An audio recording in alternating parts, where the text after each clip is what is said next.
Assalamualaikum warahmatullahi wabarakatuh. Perkenalkan, nama saya Ananisa Ulfadila. Saya dari PPG Prajab Universitas Nahdlatul Ulama Surabaya. Di sini saya akan mempresentasikan panduan observasi karakteristik peserta didik.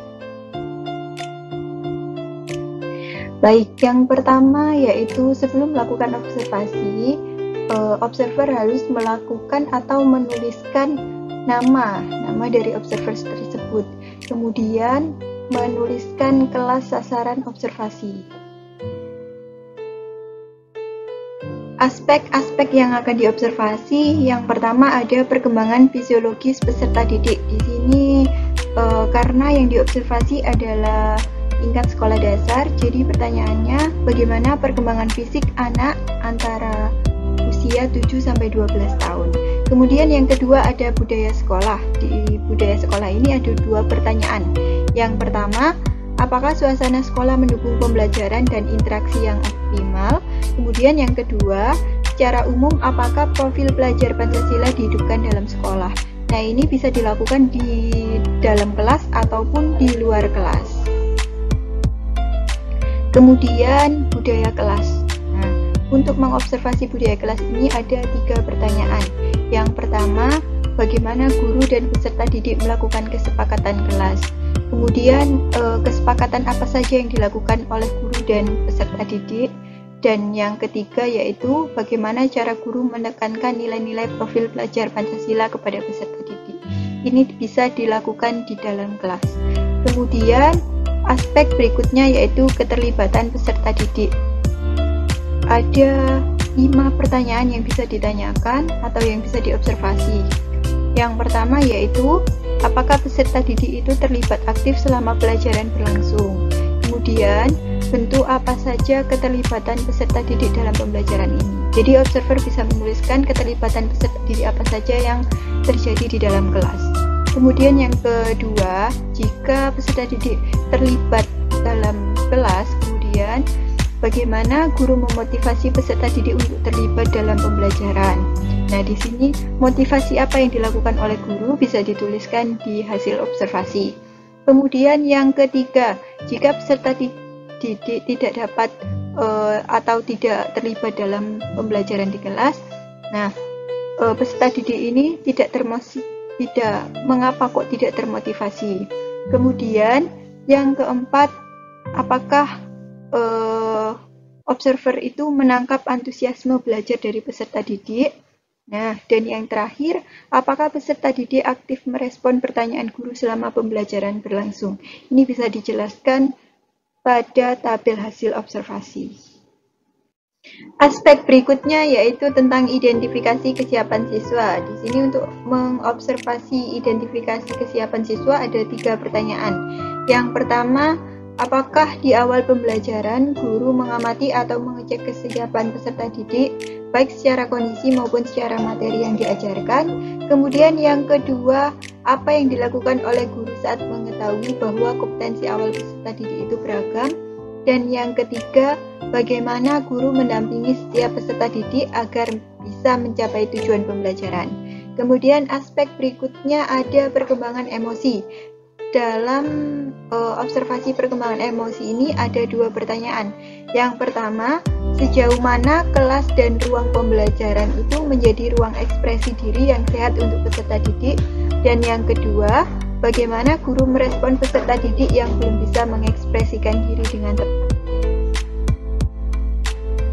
Baik, untuk aspek selanjutnya yaitu perkembangan sosial. Untuk mengetahui perkembangan sosial anak, di sini ada 2 pertanyaan untuk observasi. Yang pertama yaitu secara umum, bagaimana guru membangun atmosfer yang mendukung peserta didik untuk mengembangkan kemampuan bersosialisasi.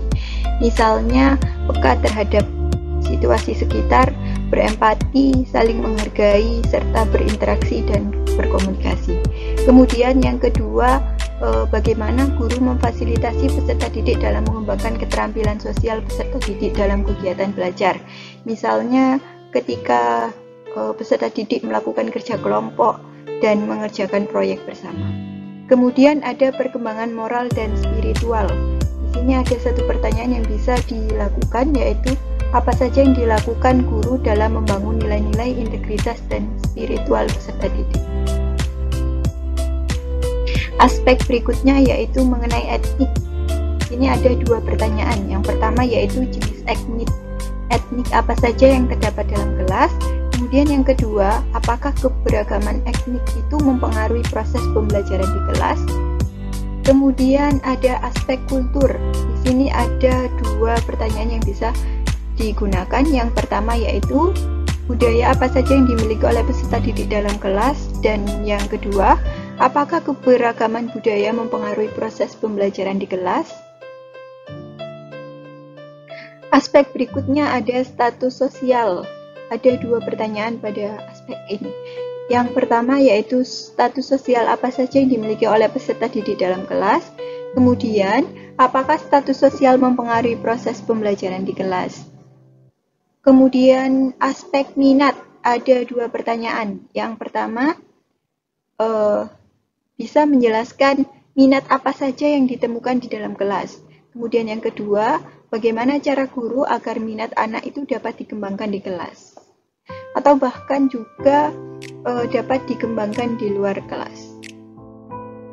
Kemudian perkembangan kognitif, ada satu pertanyaan, bagaimana cara mengasah perkembangan kognitif pada peserta didik agar kemampuan kognitif yang dimiliki itu dapat berkembang dengan baik.